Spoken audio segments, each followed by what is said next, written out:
ইয়া আইয়ুহান নাসু উবুদু রাব্বাকুমুল্লাযী খালাকাকুম।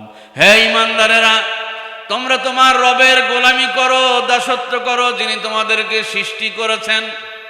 ওয়াল্লাযীনা মিন ক্বাবলিকুম, তোমাদের পূর্বে যারা আসছিলেন তাদেরকেও যিনি সৃষ্টি করেছেন তার গোলামি করো। তাহলে বোঝা গেল আমরা আল্লাহর দাস, আমরা আল্লাহর গোলাম। কথা ঠিক কিনা?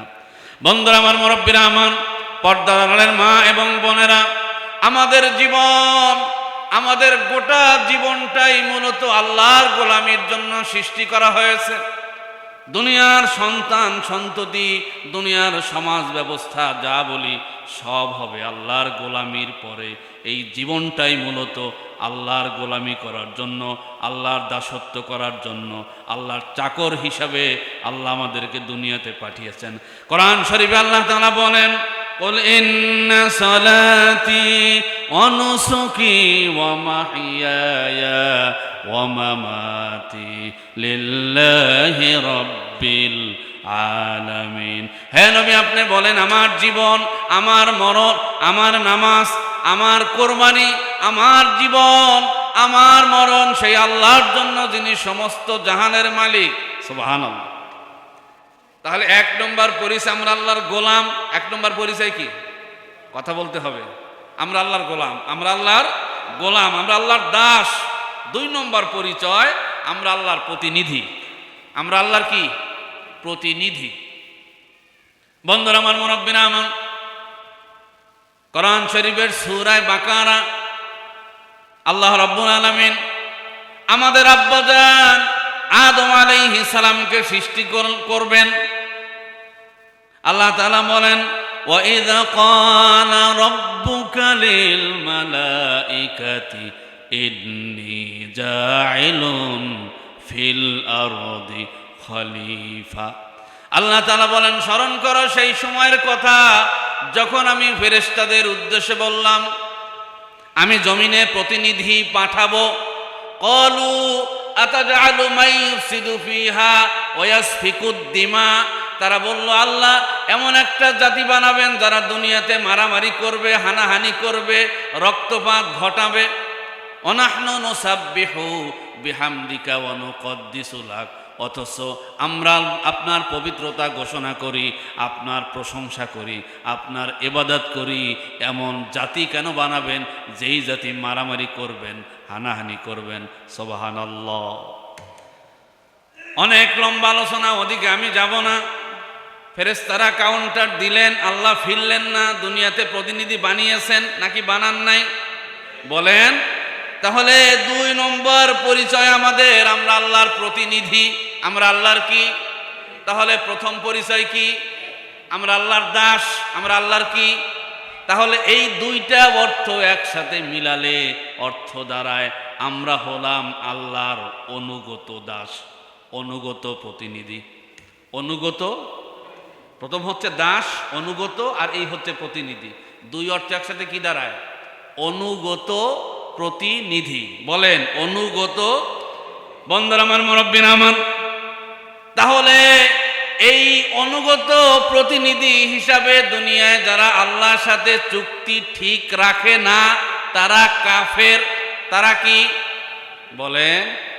আর যারা আল্লাহর এই যে আল্লাহর সাথে চুক্তি, এই চুক্তি যারা ঠিক রাখে তারা হলো মুমিন। তারা কি? তাহলে আল্লাহর সাথে চুক্তি যদি আমরা ঠিক রাখি, আমরা যদি অনুগত প্রতিনিধি হই, তাহলে আমরা মুমিন। আমরা কি? আমাদের পরিচয় পাইছেন নাকি পান নাই? আমাদের পরিচয় আমরা মুমিন। আপনারা মনে মনে কবেন, বলতেছেন যে আল্লাহর সাথে চুক্তি কোন সময় হইল? আল্লাহই তো সিদ্ধান্ত নিলেন, আমাদের সাথে চুক্তি হয় নাই। ঠিক না বে? ঠিক কথা কয় না? প্রশ্ন আছে না নাই? চুক্তি তো আমরা করি নাই, আল্লাহ চুক্তি করলেন, তিনি সিদ্ধান্ত নিলেন, তাই তো মেনে নিলাম। চুক্তি হয়েছে কোন সময়?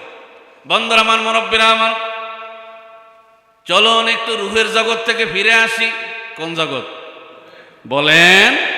রুহের জগতে আল্লাহ রাব্বুল আলামিন বলেন, وَإِذْ أَخَذَ رَبُّكَ مِنْ بَنِي آدَمَ مِنْ ظُهُورِهِمْ ذُرِّيَّتَهُمْ وأشهدهم على أنفسهم ألست بربكم قالوا بلى شهدنا سبحان الله আল্লাহ রাব্বুল আলামিন বলেন, স্মরণ করো সেই সময়ের কথা যখন আমি আদমের পৃষ্ঠদেশ থেকে তার সন্তানদেরকে বের করলাম।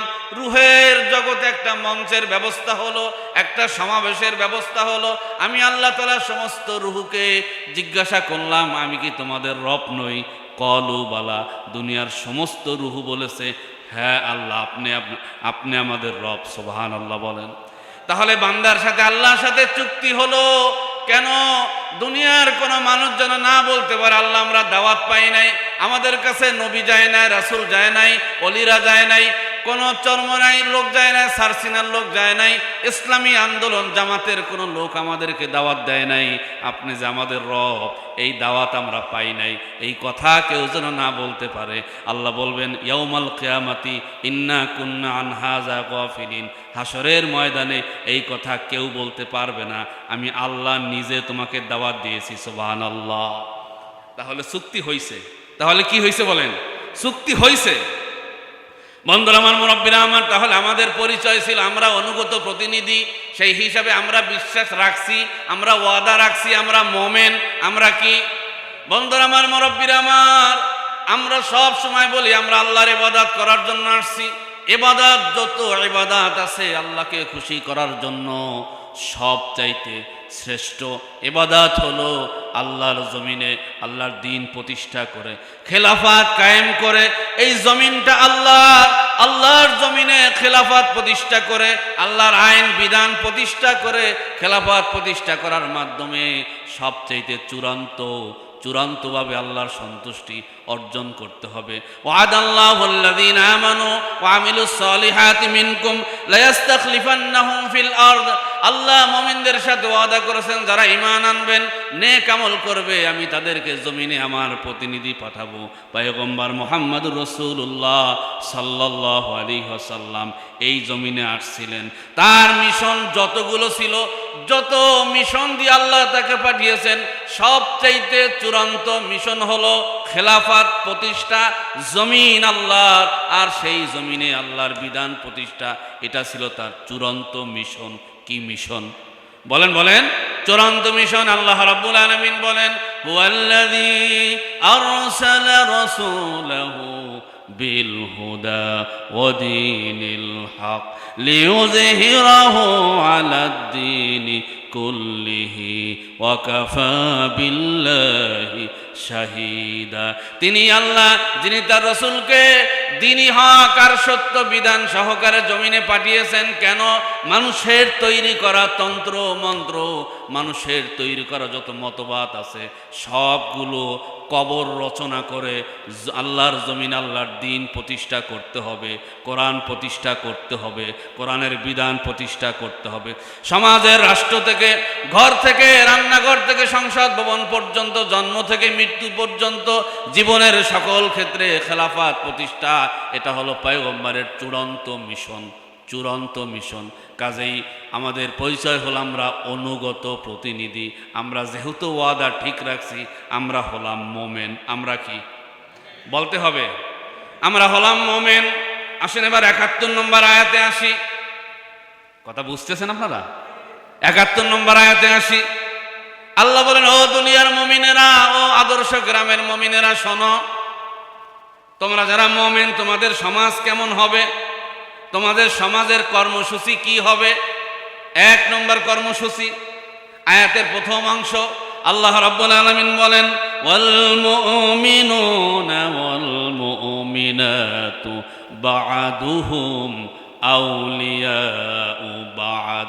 এক মুমিন পুরুষ, মুমিন নারী, একজন আরেকজনের অন্তরঙ্গ বন্ধু, একজন আরেকজনের অভিভাবক।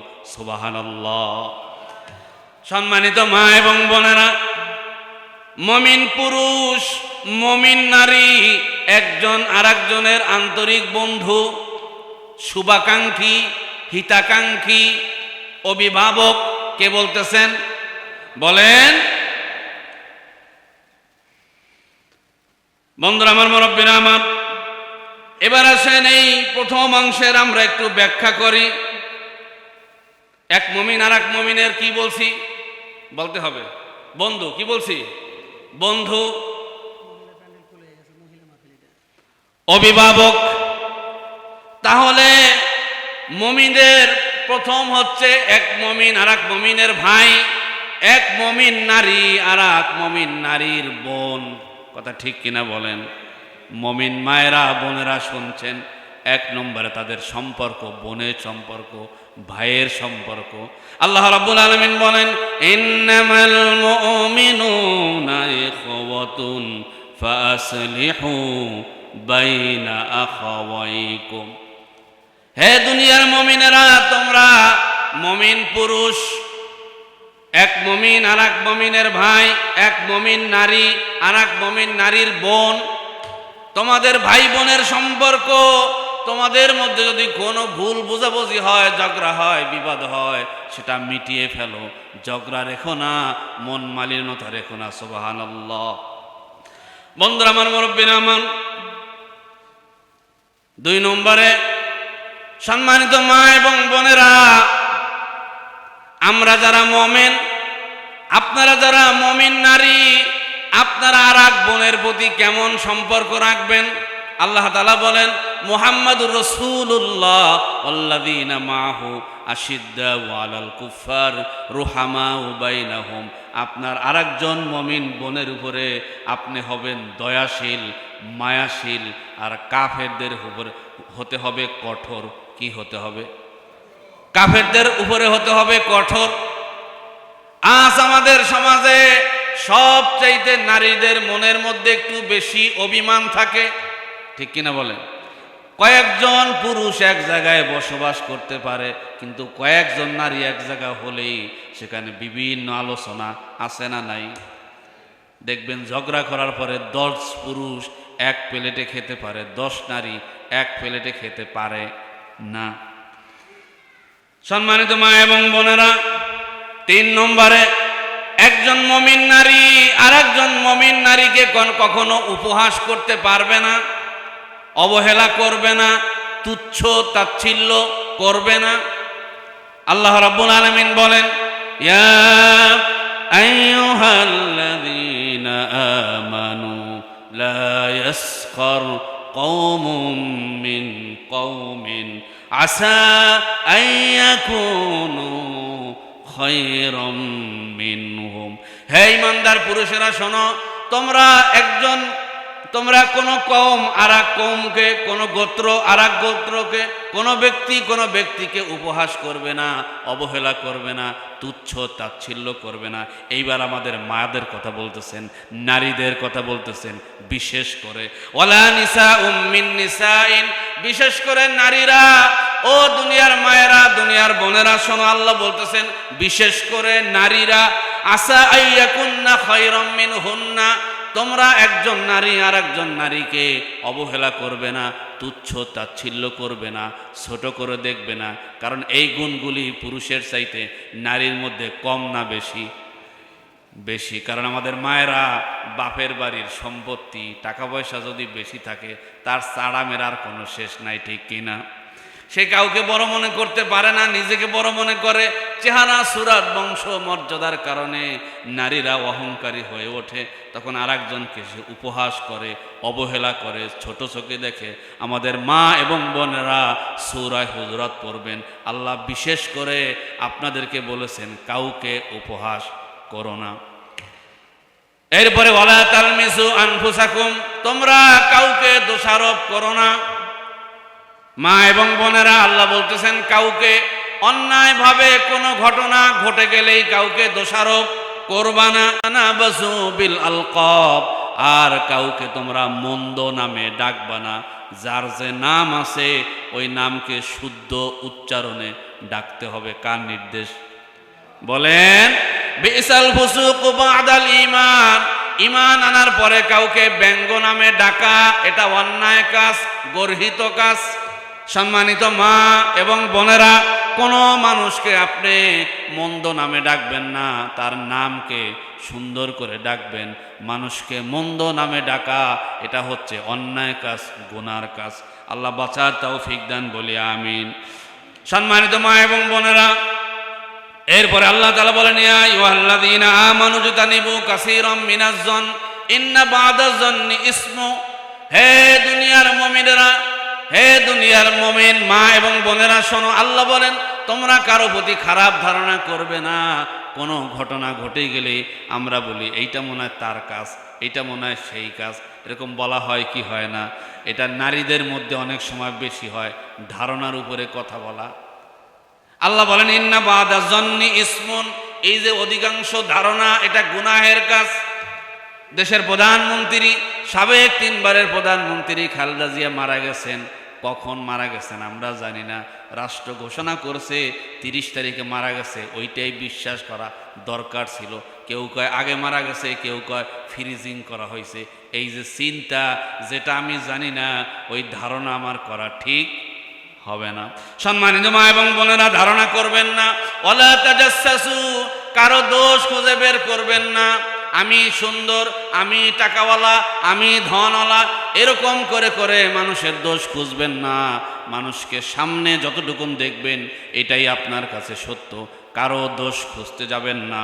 আল্লাহ নির্দেশ করেছেন সর্বশেষ, ওয়ালা ইয়াগতাব বা'দুকুম বা'দা, আর তোমরা কারো দোষ চর্চা করো না, অগোচরে তার সমালোচনা করো না।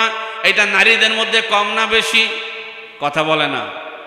মায়েরা বোনেরা হয়তো রাগ করবেন না। 10 জন নারী এক জায়গায় বসলে বিবিসির সংবাদ যা যা আছে, যদি বিদ্যুৎ নাও থাকে, ইন্টারনেট বন্ধ থাকে, ওই জায়গায় যাইতে হবে। 10 জন নারী যেখানে, বিবিসির খবর সেখানে। কথা বলেন। সম্মানিত মা এবং বোনেরা, এটা করবেন না। কারো সমালোচনা করবেন না, কারো নিন্দা করবেন না, কারো পরচর্চা করবেন না। বিশেষ করে স্বামী বেচারার পরচর্চা করবেন না। আপনার স্বামী আপনাকে কত ভালোবাসে, আপনার জন্য কত কষ্ট করে, আপনি কল্পনাই করেন না। অনেক নারী আছেন স্বামীর অগোচরে স্বামীর বদনাম বলে, আছে না নাই? আল্লাহ নারীদেরকে বোঝার তৌফিক দান বলি আমিন। আল্লাহ তাআলা উদাহরণ দিচ্ছেন, আইয়ুহিব্বু আহাদুকুম আইয়াকুলা লাহমা আখিহি মাইতান ফাকারিহতুমু, তোমরা কি তোমার মৃত ভাইয়ের গোশত খাওয়া পছন্দ করো? নিশ্চয়ই করো না, এটা তোমরা অপছন্দ করো। কাজেই খবরদার খবরদার, আর একজন মানুষের অগোচরে সমালোচনা করা এটা মৃত্যু মানুষের গোশত খাওয়ার শামিল। নাউজুবিল্লাহ। মা এবং বোনেরা, খবরদার মানুষের সমালোচনা করবেন না। এরপরে এক মুমিন পুরুষ আর এক মুমিনের ভাই, এক মুমিন নারী আর এক মুমিনের বোন, তারা কেমন সম্পর্ক রাখবে? তারা এক মুমিন পুরুষ আর এক মুমিন পুরুষের জন্য দোয়া করবে, একজন মুমিন নারী আর একজন মুমিন নারীর জন্য দোয়া করবে, রব্বানা গফির লানা ওয়া লিইখওয়ানিনাল্লাযীনা সাবাকুনা বিল ঈমান। আয় আল্লাহ, আমাদেরকে মাফ করে দাও, আমাদের পূর্বে যারা ঈমানের দিক থেকে অগ্রজ তাদেরকেও মাফ করে দাও। ওয়ালা তাজআল ফি কুলুবিনা গিল্লাল লিল্লাযীনা আমানু, আর আমাদের মধ্যে যারা ঈমানদার তাদের বিষয় আমাদের মনে কোনো বিদ্বেষ তুমি রেখো না।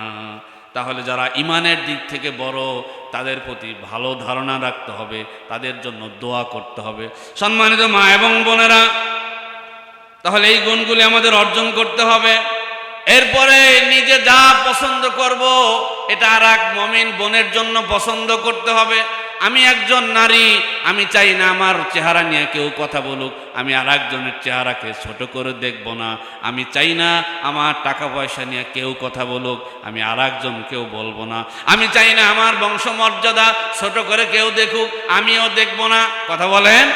আমি যা পছন্দ করি আমার মুমিন বোনের জন্য তাই পছন্দ করব। লা ইউমিনু আহাদুকুম হাত্তা ইউহিব্বা লিআখিহি মা ইউহিব্বু লিনাফসিহি, কখনো মুমিন তোমরা হবে না যতক্ষণ তুমি নিজে যা পছন্দ করো তোমার মুমিন ভাইয়ের জন্য পছন্দ না করবে। তুমি যতক্ষণ মুমিনাত হতে পারবে না, মুমিন নারী হতে পারবে না, নিজের জন্য যা পছন্দ করো মুমিন আর এক বোনের জন্য তাই পছন্দ করতে হবে, না হয় তুমি ইমানদার হতে পারবে না। আর তোমরা ওয়ালা তাকাতাউ ওয়ালা তাদাবারু, কারো সাথে সম্পর্ক ছিন্ন করবে না। নারীদেরকে বিশেষ করে বলতে চাই, একটা কঠিন সময় পার করছি। আর আগের দিন আমরা দেখতাম আমাদের মায়েরা বোনেরা শ্বশুর বাড়িকে সবচাইতে নিরাপদ স্থল মনে করত, নিজের বাড়ি মনে করত। এখনের নারীরা শ্বশুর বাড়ি থাকতে চায় না, সেটাকে সেই শ্বশুর বাড়ির মানুষকে আপনও ভাবতে পারে না। ছোট্ট ছোট্ট জিনিস নিয়ে অভিমানের পাহাড় গড়ে তোলে, ঠিক কিনা বলেন? মাদেরকে বলবো, শ্বশুর বাড়ি ওটাই আপনার আপন বাড়ি। আপনি ঢুকলেন লাল শাড়ি পরে, বের হবেন সাদা কাপড় পরে। খবরদার, স্বামী আপন, স্বামীর ভাই আপন, স্বামীর বোন আপন, স্বামীর সবাই আপনার আপন, তাকে আপন মনে করবেন। তারাও যে মানুষ, তাদের ভুল নাই এটা আমি বলবো না। তাদের ভুলগুলো সংশোধন করে নিজের জীবনকে সাজিয়ে নিতে হবে, এটা খেয়াল করতে হবে। কখনো সম্পর্ক নষ্ট করা যাবে না। তাহলে 1 নম্বর কর্মসূচি, মুসলিম পুরুষ, মুসলিম নারী, তাদের সমাজে তারা একে অপরের সাথে ভালোবাসা রাখবে। পুরুষগুলো পুরুষের সাথে, নারীগুলো নারীর সাথে ভালো সম্পর্ক রাখবে। এটা 1 নম্বর কর্মসূচি। কয় নম্বর বলেন? 2 নম্বরে, ইয়ামুরুনা বিল মারুফ ওয়া ইয়ানহাউনা আনিল মুনকার, তারা সৎ কাজে আদেশ করবে, অসৎ কাজে নিষেধ করবে। সম্মানিত মা এবং বোনেরা, আপনাদের সমাজটা সীমাবদ্ধ। ঘরের বাইরে, পর্দার বাইরে হয়তো আপনারা যাবেন না, কিন্তু নিজের ঘরটার মধ্যে অনেক সময় অন্যায় হয়, অবিচার হয়, খারাপ কাজ হয়। আপনার ঘরটাকে আপনি সাজায় রাখবেন। আপনার যেই পরিধি আছে, আপনার যে সীমাবদ্ধতা আছে, আপনার যে জায়গা আছে, ওই পরিমণ্ডলটাকে আপনি সাজাবেন। আপনাকে এই জন্য দুনিয়াতে পাঠানো হয়েছে। আল্লাহ তাআলা বলেন, কুনতুম খায়রা উম্মাতিন উখরিজাত লিন্নাস, তোমরাই শ্রেষ্ঠ জাতি, তোমাদেরকে বের করা হয়েছে মানুষের কল্যাণের জন্য। কি করবা তোমরা? তা'মুরুনা বিল মারুফ ওয়া তানহাউনা আনিল মুনকার, সৎ কাজে আদেশ করবা, অসৎ কাজে নিষেধ করবা। অতুমিনুনা বিল্লাহ, আর আল্লাহর উপরে ঈমান আনবা, তাহলেই তোমরা শ্রেষ্ঠ। সম্মানিত মা এবং বোনেরা, আপনার যেই জায়গাটা আল্লাহ আপনাকে অধিকার দিয়েছে, ওই জায়গায় সৎ কাজে আদেশ করতে হবে, অসৎ কাজে নিষেধ করতে হবে। এরপরে আরেকটা বিষয় হলো আপনি আপনার পুরুষের অধীনে, আপনার স্বামীর অধীনে পর্দা সহকারে যেখানে সৎ কাজের আদেশ, অসৎ কাজের নিষেধের যেই কর্মসূচি পালন করা যায়, সেটাও আপনি করবেন। কারণ আল্লাহ তাআলা বলেন, হে দুনিয়ার মুমিন পুরুষেরা, হে দুনিয়ার মুমিন নারীরা, তোমাদের মধ্যে একটা দল থাকা দরকার, যারা মানুষকে সৎ কাজে আদেশ করবে, অসৎ কাজে নিষেধ করবে।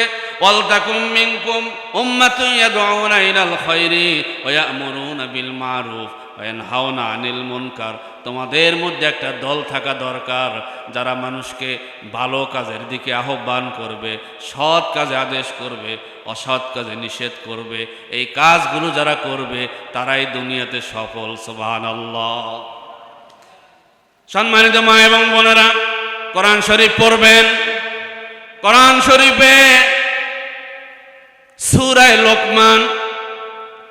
সূরা লোকমান নাজিল হয়েছে। একজন কৃতদাস, কালো মানুষ, খাটো মানুষ, বাইত্যা মানুষ, রাখাল, এই রকম একজন মানুষের নামে সূরা লোকমানের নামকরণ হয়েছে। এই লোকমান তার ঘরের লোক, তার সন্তানের মধ্যে যারা আছে, পরিবারের মধ্যে যারা আছে, তাদেরকে একদিন বললেন, ইয়া বুনাইয়া আকিমিস সালাত, হে সন্তানেরা নামাজ কায়েম করো। ওয়ামুর বিল মারুফ ওয়ানহা আনিল মুনকার, সৎ কাজে আদেশ করো, অসৎ কাজে নিষেধ করো। সম্মানিত মা এবং বোনেরা, আপনার যে ঘর আছে, ওই ঘরে 5 জন সদস্য আছে, ছেলে আছে, মেয়ে আছে, স্বামী আছে, শ্বশুর শাশুড়ি আছে, ননদ আছে, ভাসুর আছে, আছে না নাই? আপনার মধ্যে যদি নামাজের বুঝ থাকে, আপনি তাদেরকে নামাজের কথা বলবেন, সৎ কাজে আদেশ করবেন, অসৎ কাজে নিষেধ করবেন। আল্লাহর হাবিব বলেন, খেয়াল করবেন এই হাদিসটা, মা এবং বোনেরা খেয়াল করবেন। আল্লাহর হাবিব বলেন, মান রাআ মিনকুম মুনকারান ফালিগাইয়ির বিয়াদিহি, তোমরা যদি কোনো অন্যায় হতে দেখো, 2 হাতে বাধা দাও। কয় হাতে? আপনার সাধ্যের ভিতরে আপনি বাধা দিবেন। ফাইল্লাম ইয়াস্তাতি ফাবিলিসানি, যদি হাত দিয়ে বাধা দেওয়ার তৌফিক আল্লাহ আপনাকে না দেন, সীমাবদ্ধতা থাকে, তাহলে জবান দিয়ে কমপক্ষে বলবেন। ফাইল্লাম ইস্তাতি ফাবি কলবিহি, হাত দিয়েও বাধা দিতে পারেন না, পরিবারে ওই ক্ষমতা আপনার নাই, মুখ দিয়েও বলতে পারেন না, তাহলে মনে মনে ঘৃণা করবেন। আর ঘৃণার অর্থ হলো আপনি মনে মনে পরিকল্পনা করবেন কিভাবে স্বামীর এই খারাপ গুণটা দূর করা যায়, ননদের খারাপ গুণটা দূর করা যায়, শাশুড়ির খারাপ গুণটা দূর করা যায়, পরিবারটাকে সাজানো যায়। পরিকল্পনা করবেন, আল্লাহর কাছে দোয়া করবেন, সুবহানাল্লাহ। ওয়াযালিকা যাফুল ঈমান। আর মুমিন মনে মনে এই যে পরিকল্পনা করা, ঘৃণা করা, এটা হলো ঈমানের সবচাইতে নিম্ন স্তর। আল্লাহ যেন একদম সর্বপ্রথম হাত দিয়া বাধা দেওয়ার মতন সমাজ আমাদেরকে দান করেন, পরিবার দান করেন, বলি আমিন। সম্মানিত ভাই এবং বন্ধুগণ, আয়াতের 3 নম্বর অংশ, 3 নম্বর কর্মসূচি, মায়েরা এটা খুব গুরুত্ব সহকারে শুনবেন। এখন যেটা বলবো এটা আপনাদের মধ্যে খুবই অবহেলা। 3 নম্বর কর্মসূচি হলো ওয়ায়ুকিমুনাস সালাত, তারা নামাজ কায়েম করবে। মুমিন নারী তার সমাজে সে নামাজ কায়েম করবে। নামাজ কায়েমের 2টা অর্থ। কয়টা অর্থ বলেন? বলেন। 2টা অর্থ মারা শুনবেন, 2টা অর্থ। একটা হলো ব্যক্তিগত আর একটা হলো জাতীয়। ব্যক্তিগতভাবে 1 নম্বর হলো জামাতের সাথে নামাজ পড়া, এটা আপনাদের নাই, পুরুষের আছে। পুরুষেরা জামাতের সাথে নামাজ পড়বেন, আপনি ঘরে বসে পাবন্দি হয়ে পর্দার সাথে নামাজ আদায় করবেন। 2 নম্বরে নামাজ কায়েমের ব্যক্তিগত অর্থ হলো খুশু খুজুর সাথে নামাজ পড়া। সম্মানিত মা এবং বোনেরা, আল্লাহ তাআলা সূরাতুল মুমিনুন 18 পারার প্রথম সূরা, এই সূরাতে জান্নাতুল ফেরদাউসের মেহমান যাদেরকে বানায় দিবেন, জান্নাতুল ফেরদাউসের সদস্য যাদেরকে বানাবেন, তাদের অনেকগুলি গুণ বর্ণনা করেছেন। 1 নম্বরে বলেছেন কদ আফলাহাল মুমিনুন, মুমিনরা সফল হয়ে গেছে। মনোযোগ সহকারে শুনবেন। আল্লাযীনা হুম ফি সালাতিহিম খাশিউন, যারা নিজেদের নামাজে বিনয়ী। ওয়াল্লাযীনা হুম আনিল লাগwi মু'রিদুন, যারা অনর্থক কাজ থেকে বিরত থাকে। ওয়াল্লাযীনা হুম লিয-যাকাতি ফাঈলুন, যারা যাকাত আদায় করে। ওয়াল্লাযীনা হুম লিফুরুজিহিম হাফিজুন, যারা তাদের ইজ্জত আবরু সম্মানকে হেফাজত করে। এটা নারীর জন্য খুব জরুরি, ইজ্জত আবরুকে হেফাজত করা। সম্মানিত মা এবং বোনেরা, এরপরে আল্লাহ বলেন আল্লাযীনা হুম লিআমানাতিহিম ওয়া আহদিহিম রাউন, যারা নিজেদের আমানত, নিজেদের ওয়াদা ঠিক রাখে। ওয়াল্লাযীনা হুম আলা সালাতিহিম ইউহাফিজুন, যারা নিজেদের নামাজকে হেফাজত করে। তারা কারা? উলাইকা হুমুল ওয়ারিসুন, তারা হলো ওয়ারিস। কিসের ওয়ারিস? আল্লাযীনা ইয়ারিসুনাল ফিরদাউস, জান্নাতুল ফিরদাউসের ওয়ারিস। সুবহানাল্লাহ। হুম ফিহা খালিদুন, সেখানেই তারা চিরস্থায়ী থাকবে। তাহলে আমরা জানলাম নামাজে খুশু খুজুর সাথে পড়া। নামাজ কায়েমের 2 নম্বর অর্থ ব্যক্তিগত, 2 নম্বর অর্থ হলো খুশু খুজুর সাথে নামাজ আদায় করা। আল্লাহ যেন তৌফিক দান, বলি আমিন। সম্মানিত মা এবং বোনেরা, নামাজ কায়েমের 3 নম্বর অর্থ সময় মতো নামাজ পড়া। আজকের সমাজে আমাদের মায়েরা বোনেরা নামাজ পড়েন, ঠিক আছে, কিন্তু সময় মতো নামাজ তারা পড়েন না। ঠিক কিনা বলেন? জোহরে রক্ত আসছে 12:30টায়, একদম 10টা থেকে রান্নাবান্না শুরু হয়েছে। রান্নাবান্না করতে করতে একদম বিকাল 4টা, নামাজের সময় নাই। ঠিক না বে ঠিক? জোহরের নামাজ পড়লেন ঠিকই, আউয়াল ওয়াক্তেও পড়লেন না, সঠিক সময় পড়লেন না, নামাজ কাজা হয়ে গেছে, তারপরে নামাজ শুরু হয়েছে। এই যে আপনার নামাজের কোনো গুরুত্ব নাই। আউয়াল ওয়াক্তে নামাজ পড়বেন। মায়েরা বোনেরা, আমাদের মারা বোনেরা মাসে অসুস্থতা থাকে তাদের, আল্লাহ পাক তাদের অসুস্থতা দিয়েছেন, এটা দেখা যায় 3 দিনই শেষ। 4 দিন 5 দিন নামাজের খবর নাই, জামা কাপড় ধোয়ার খবর নাই, আছে না নাই? 1 সপ্তাহ পার হয়ে গেছেন, আপনি কিছুই মনে করলেন না। অসুস্থতার সাথে সাথে, অসুস্থতা যাবার সাথে সাথেই আপনি নামাজ আদায় করবেন। আল্লাহ তাআলা বলেন ইন্নাস সালাতা কানাত আলাল মুমিনিনা কিতাবাম মাওকুতা, নিশ্চয়ই নামাজকে নির্দিষ্ট সময় ফরজ করা হয়েছে। 1 ওয়াক্তের নামাজ আর এক ওয়াক্তে পড়ার কোনো সুযোগ নেই। সম্মানিত মা এবং বোনেরা, তাহলে নামাজ কায়েমের এটা হলো ব্যক্তিগত অর্থ। আর একটা হলো জাতীয়। আপনারা এই জাতীয়র জন্য কাজ করবেন। আপনারা যারা মহিলা মা বোন, আপনাদের যত আত্মীয় স্বজন মহিলা আছে তাদের কাছে বলবেন, দাওয়াতি কাজ করবেন। বলবেন, ও মা ও বোন, দুনিয়ার সব হুজুর একসাথে কিয়ামত পর্যন্ত ওয়াজ শুরু করলেও নামাজ কায়েম একসাথে পড়বে না। একসাথে দুনিয়ার সব মানুষ নামাজি হবে না, সম্ভব না। তাহলে কিভাবে হবে? এই রাষ্ট্রে নামাজ কায়েম হবে, রাষ্ট্র সরকার নামাজ কায়েমের নির্দেশ দেবেন। সরকার বলবে জোহরের আজান হওয়ার সাথে সাথে একজন মানুষ কর্মস্থলে থাকতে পারবে না। তাহলে মসজিদে নামাজ হবে, মাদ্রাসা নামাজ হবে, স্কুলে নামাজ হবে, কলেজে নামাজ হবে, ভার্সিটিতে নামাজ হবে, বঙ্গভবনে নামাজ হবে, সেক্রেটারিয়েটে নামাজ হবে। এই জন্য সমস্ত মানুষ সরকারের নির্দেশে নামাজে দাঁড়িয়ে যাবে, ইচ্ছায় দাঁড়াবে, অনিচ্ছায় দাঁড়াবে, এভাবে নামাজ কায়েম হবে। তাহলে এইরকম একটা সরকার দরকার আছে না নাই? সম্মানিত মা এবং বোনেরা, এই দাওয়াতি কাজ আপনারা করবেন। কারণ এই সমাজে যদি কোরআনের রাজ কায়েম হয়, 4টা কাজ হবে। কয়টা কাজ? মায়েরা, 4টা কাজ হবে। মনে রাখেন, 1 নম্বরে আল্লাহ বলেছেন, আল্লাযীনা ইম্মাক্কান্নাহুম ফিল আরদ, আমি যদি জমিনে মুমিনদেরকে ক্ষমতা দেই, আকামুস সালাত, তারা নামাজ কায়েম করবে, ওয়া আতুজ যাকাত, তারা যাকাত আদায় করবে, ওয়া আমারু বিল মারুফ ওয়া নাহাউ আনিল মুনকার, সৎ কাজে আদেশ করবে, অসৎ কাজে নিষেধ করবে। তাহলে এই রকম একটা রাষ্ট্র আমরা চাই কি চাই না? আমার মায়েরা, আমাদের বোনেরা, এটা এমনি এমনি আসবে না। দুনিয়ায় কোনো কিছুই এমনি এমনি আসে না। পরিশ্রম ছাড়া, কষ্ট ছাড়া কোনো কিছুই অর্জন হয় না। এই জন্য আমাদেরকে কাজ করতে হবে। আপনাদের ঘরগুলো, আপনাদের আত্মীয় স্বজন, আপনারা নারীরা নারীদের কাছে দাওয়াতি কাজ করবেন, যাতে করে একটি সমাজ বিনির্মাণ হয়, সেই সমাজে কোনো বেনামাজি না থাকে, সব মানুষ নামাজি হয়। আল্লাহ তৌফিক দান বলে আমিন। সম্মানিত বোনেরা, 3 নম্বর কর্মসূচি, এটা আরো মারাত্মক আপনাদের জন্য। ওয়ায়ুতুনা যাকাত, মুমিনেরা যাকাতের কর্মসূচি করে।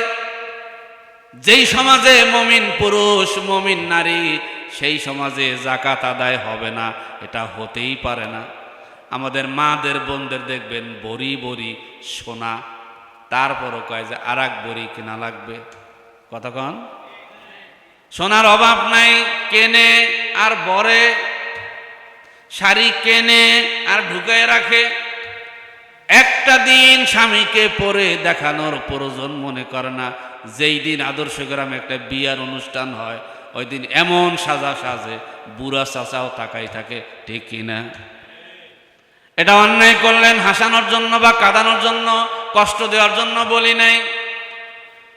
যেই সোনা রূপা জমা করলেন, যাকাত দিলেন না, স্বামীকে তো দেখান নাই, গুনাহ তো হইছে, পর পুরুষকে দেখাইছেন, গুনাহ হইছে। আবার যেই সোনা রূপার যাকাত দিলেন না, গুনাহ আছে নাকি নাই? আল্লাহ তাআলা বলেন, আল্লাযীনা ইয়াকনিজুনা যাহাবা ওয়াল ফিদ্দাতা ওয়া লা ইউনফিকুনাহা ফি সাবিলিল্লাহ, যারা স্বর্ণ রূপা জমা করে ঘরে ঢুকায় ভরির পর ভরি, আর আল্লাহর রাস্তায় দান করে না, ফাবাশশিরহুম বিআযাবিন আলিম, হে নবী, তাদেরকে আপনি যন্ত্রণাদায়ক কষ্টের আযাবের সুসংবাদ দেন।